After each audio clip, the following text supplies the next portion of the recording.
Right, let me find. Can you see my screen share? Yes, I can see it. Okay, I can't see it right now. So I'm just going to see what's happened to it. Hang on.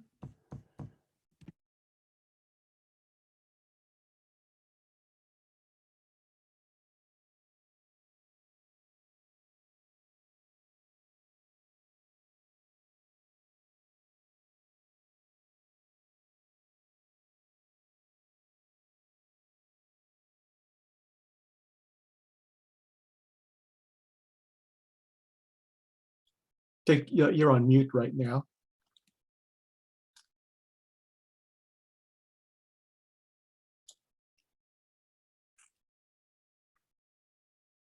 Yeah. There we go. Can you hear me now? Is that working? Great, fantastic. Sorry about that. There's always a few technical hitches to begin with. I would like to start by thanking Leroy so much for firstly allowing me to publish my podcasts every week and share them onto his site, Nordic Walking Groups and Nordic Walking Guy, and also for inviting me on to this webinar and giving me this fantastic opportunity of talking to all of you. So my name is Mary Tweed. I'm a Nordic walking instructor with British Nordic Walking. I first tried it in 2014, and I have to admit I was quite skeptical before I started, but I took to it straight away and felt comfortable with poles in my hand, mostly due to a misspent youth skiing moguls competitively. At the time, in 2014, I'd been looking for a form of self-employment that involved working with people, and that I could also fit in around busy family life and around another part-time job. So I trained with British Nordic Walking, and I teach the inward 10-step technique. There are other techniques out there, but research has shown that to reap the full benefits of Nordic walking, you really need to follow the inward 10-step method. With my friend Catherine Green, I set up Nordic Walking East Anglia, and I teach about 50 regular walkers a week across 5 classes in both Suffolk and Cambridgeshire in the east of England. East Anglia is not known for its hills. So in the picture I'm sharing with you at the moment, you can see the remains of an 11th century Motte and Bailey castle. And every week I give thanks to Richard Fitzgilbert, who was the first cousin of William the Conqueror, who actually on his orders had this Motte and Bailey castle built. And my walkers aren't quite so thankful when I march them up and down repeatedly to practice up and downhill techniques, but it's very effective for getting them fit. In my classes, as well as focusing on technique, we also cover strength exercises, HIIT training, so high intensity interval training with things like Nordic skipping, as well as balance work. So what led me to setting up the Walking on Air podcast? Well,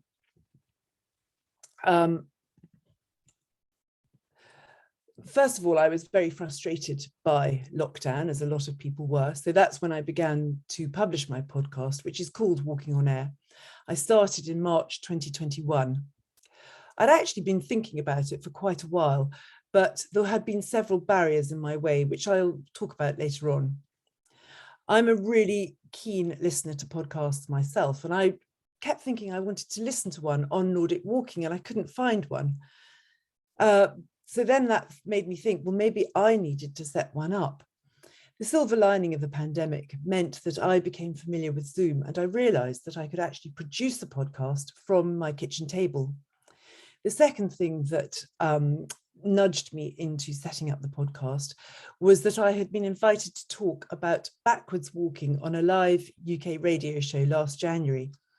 I realized that the research and reading that I'd done that had led me to discover backwards walking, and that I used as a really useful tool for my classes, I just wondered what other quirky exercises other instructors had stumbled across and that they use.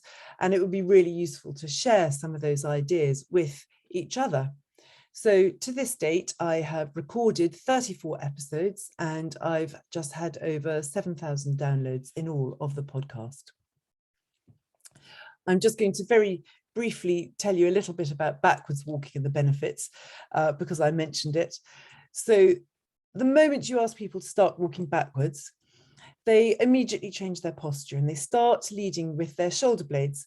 They stand up tall, they pull their tummy in, they're walking toe to heel instead of heel to toe, and that stretches out the hamstrings.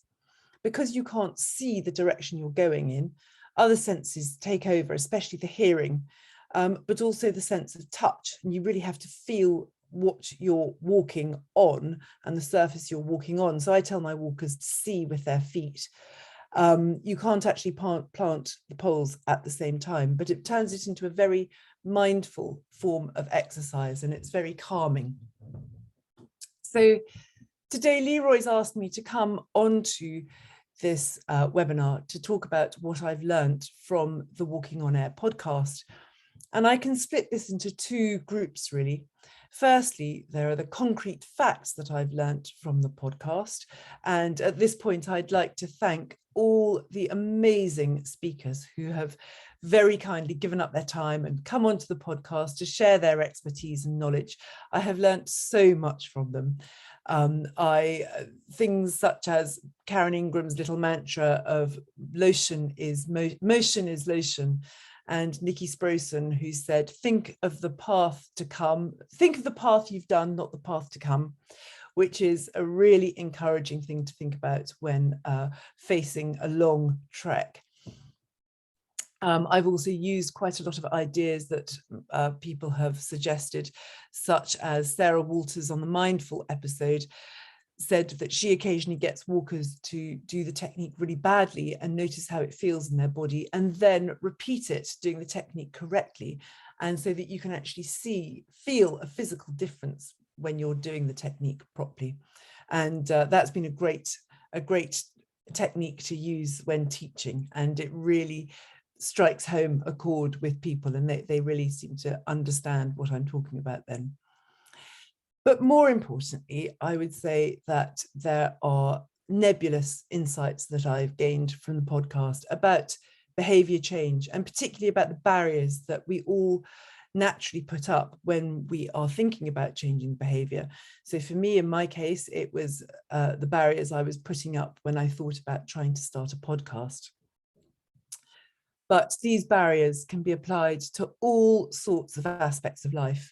So I know that many people on this Facebook group are new to Nordic walking, or even just thinking about taking it up.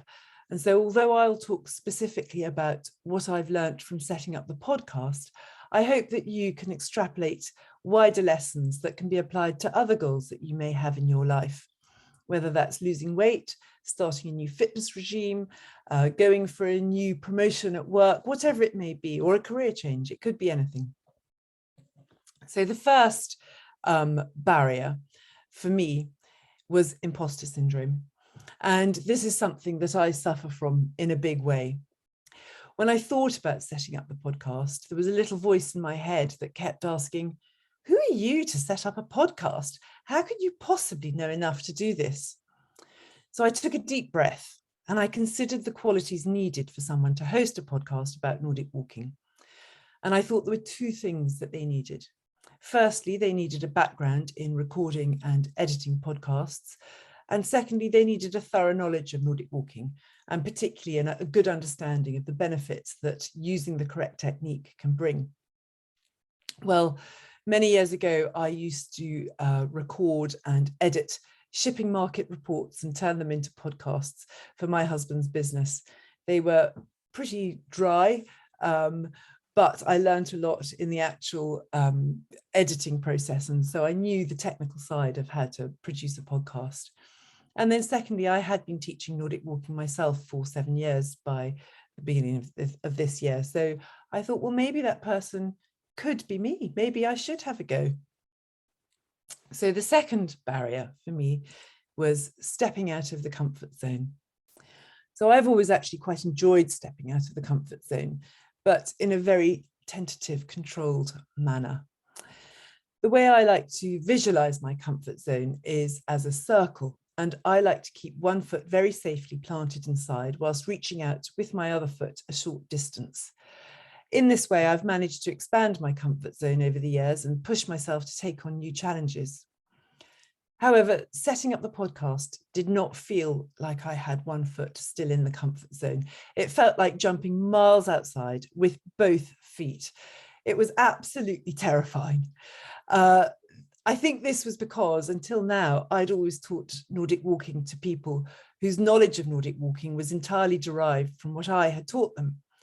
And by setting up a podcast, I was going to be speaking to a much wider audience of people taught by other instructors and also to other instructors themselves. So I really was quite scared about the whole thing. So the next barrier in my way was the thought of what if I'm rubbish, and this fear of failure, which I think a lot of people have when they take up something new. And it nagged away at me for some time until eventually I found the answer, which was, namely, if I did turn out to be rubbish, then I could simply stop. And I was not contracted to produce these podcasts, and I could just fade away quietly to nurse my dignity on my own in peace if needs be. I think it can really help to have a plan B for what you will do if something doesn't work out the way you thought, or if you find you just don't enjoy your goal any longer, and give yourself permission to have that escape route. And for me, I found that really comforting, that I knew what I would do if it didn't work out. So the next barrier in my way was the need for permission or validation. So when I was a child, I was always very diligent at school. I always handed my homework in on time, and I liked following the rules and all that sort of thing. So this point is slightly linked to imposter syndrome and comfort zone in a way. I almost wanted a fairy godmother to swoop down and wave her wand to give me permission to set up the podcast. But in reality, no one was going to do that. I was my own fairy godmother. And I had to mentally leap over the psychological barriers I was placing in my way, point myself in the right direction I wanted to head, and then give myself that validation and permission to pursue this challenge, as well as the permission not to continue if I didn't enjoy it, which I alluded to in the previous point. Now, the next barrier is one that I think everyone will be familiar with when facing a new challenge or a new goal. So it's probably the most universal barrier to taking up a new hobby, making a lifestyle change, or taking on a new task at work. When I was contemplating setting up Walking on Air, which I had been thinking about for a couple of years, really, I kept asking myself how I would ever find the time. So lockdown did me a huge favour in this regard, as suddenly I had absolutely no excuse. I couldn't work, I couldn't socialise, and I couldn't leave home. So time was no longer an issue, and therefore I plunged straight in. Within a few weeks of me starting, lockdown was lifted and life began to resume its normal hectic routine, proving that old adage right once again, that if you want something done, give it to a busy person. So since I started, I've managed to publish a podcast every week, apart from a break over the summer, alongside teaching all my Nordic walking classes, alongside running around after 4 teenagers, alongside teaching several beginners workshops, and also alongside moving house. So the thing that I did learn from this is that if you really want to achieve a goal and you're committed to it, time expands to allow you to fit it into your schedule. I also did find that having a weekly deadline helped to keep me motivated, because I quite like that. I'm still that little girl who likes to hand her homework in on time. So having got rid of the excuse of time and given myself permission and found the answer to my fear of failure, I then had to take the first step. And I was beginning to bore myself saying that I was going to set up a podcast. So I called a couple of Nordic walking instructors who I knew, told them about the plan, and asked me if they would be happy to be interviewed. Once they had said yes, then it meant that I was now committed, and I owed it to them to show up on Zoom and make it worth their while. I then practiced interviewing people by sitting at my kitchen table, interviewing my children in their bedrooms over Zoom, and playing around with the editing software. This all felt very safe and was very much me gently stepping out of my comfort zone, knowing that there was a secure safety net to hand. One of the children had written a little tune on the piano, which I asked him to record as my jingle. So that's the jingle at the beginning and the end of each episode. The deadline of those Zoom meetings coming up focused my mind to think of some questions which actually follow a similar format most weeks and just need a little tweaking to make them relevant to each guest and topic. I was terrified and incredibly nervous for the first few interviews, but then so were my guests. And so I focused on their feelings and tried to do my utmost to make them feel comfortable and at ease rather than worrying about myself. And what I learned was that focusing attention on something other than my own feelings really helped me make that jump and take the first step. And then this last point isn't so much a barrier, but I think it's a really important thing to consider before you start something of how you're going to measure your success. So there are many ways to measure success, and the most simple is when you have a nice, easy number, which is easy to understand by everyone. An obvious metric for a podcast is audience numbers and downloads. I'm really pleased that the audience is growing every month, and there are now hundreds of listeners. But I knew from the start that as Nordic walking is still a fairly unknown form of exercise, and it's a growing form of exercise, and also the fact that I'm just a normal Nordic walking instructor rather than some amazing celebrity, I was never going to get the hundreds of thousands needed to monetize the podcast. So linked to the point about audience numbers, I was never going to have figures high enough to earn sponsorship from the podcast. I'm very grateful to the listeners who have clicked on the Buy Me a Coffee link and donated the price of a cup of coffee. So I have been able to cover my license fees that way. But money and audience figures were not going to be my key measures of success. So there are other measures which I use instead. One thing I'm really proud of is that nearly a third of the episodes have come into being due to a suggestion of another Nordic walker. At the beginning of every episode, I state that Walking on Air is the podcast for the Nordic walking community. And I'm delighted that so many people have contacted me offering to be interviewed.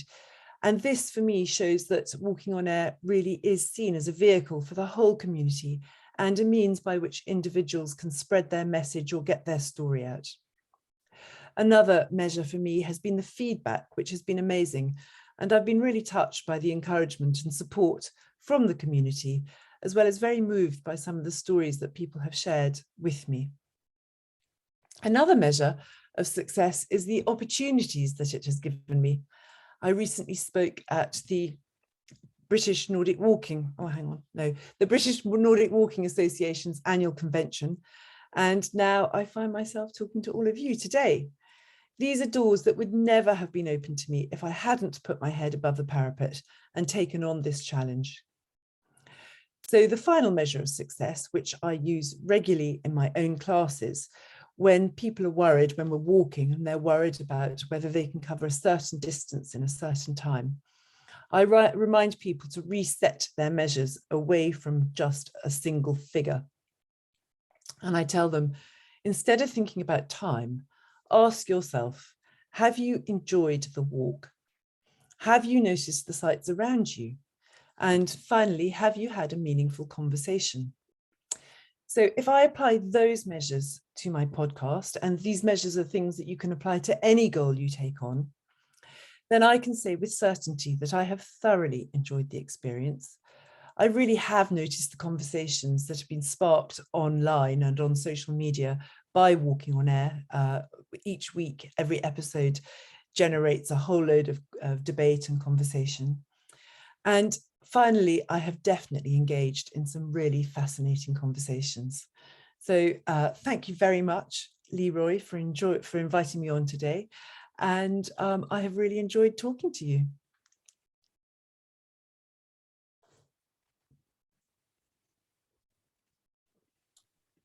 Well, great. Thank you, Mary. That was a rich presentation.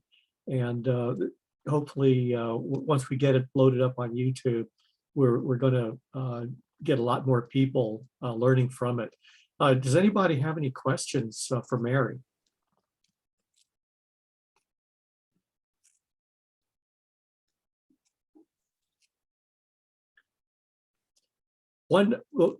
Mary, one thing that came to mind when you were talking about, especially measures of success, was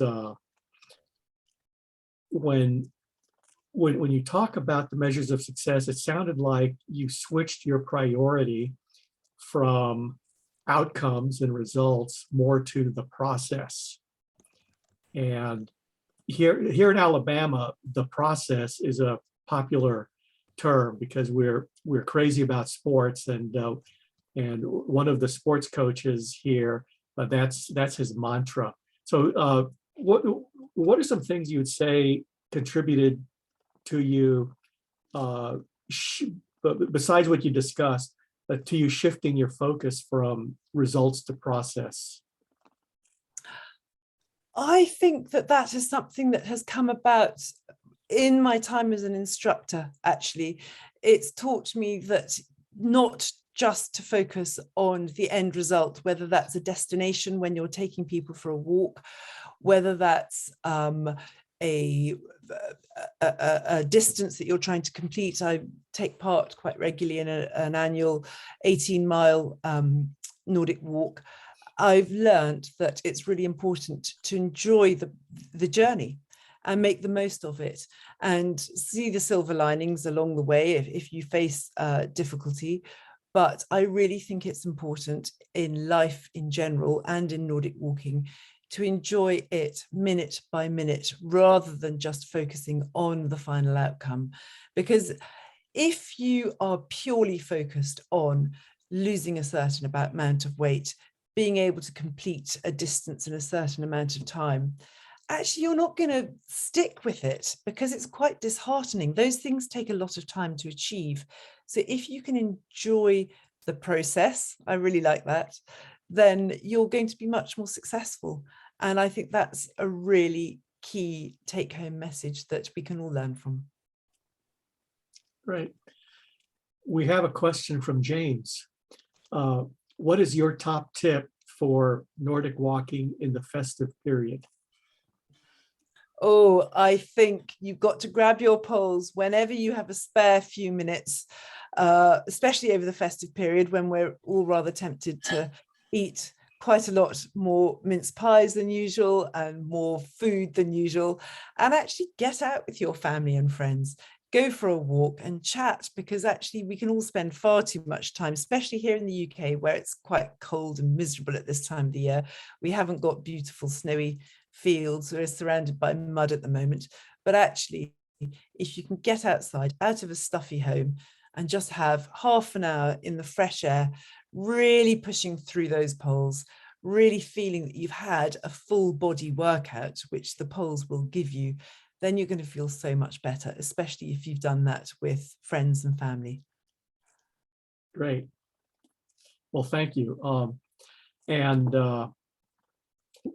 That's an important point that you make, because I know that on a regular basis, whenever I'm teaching people, the beginners will sometimes feel like they're not doing well, or maybe they might even start feeling embarrassed because they're only just learning and they feel awkward. But the one thing I tell them is that the most important thing is that you're out doing something, and all this other stuff comes just with practice. But the important thing is you've gotten out, and you're giving yourself the gift of movement and exercise. Absolutely. I often say to my own classes, focus on progression, not perfection. And I have this again with lots of beginners. And then I turn around to them, they say, I can't get it, I haven't got it. And I say, well, you've been learning for 2 hours or 4 hours or something. And then I say, when you learnt to drive, did you sit behind a steering wheel and go and drive round the M25, which is our busiest motorway or freeway in the UK. And it's 4 lanes of horrible traffic, lorries, people cutting each other up. And they go, well, no, of course I didn't. And I say, well, you started on probably in a car park on a Sunday when it was quiet, and you slowly built up. And that's what you've got to do with your Nordic walking. So just be kind to yourself. Understand that it is a process and that it will take time, but you will get there. You will get there eventually. But just allow yourself time without criticizing yourself. Terrific. Any other questions for Mary?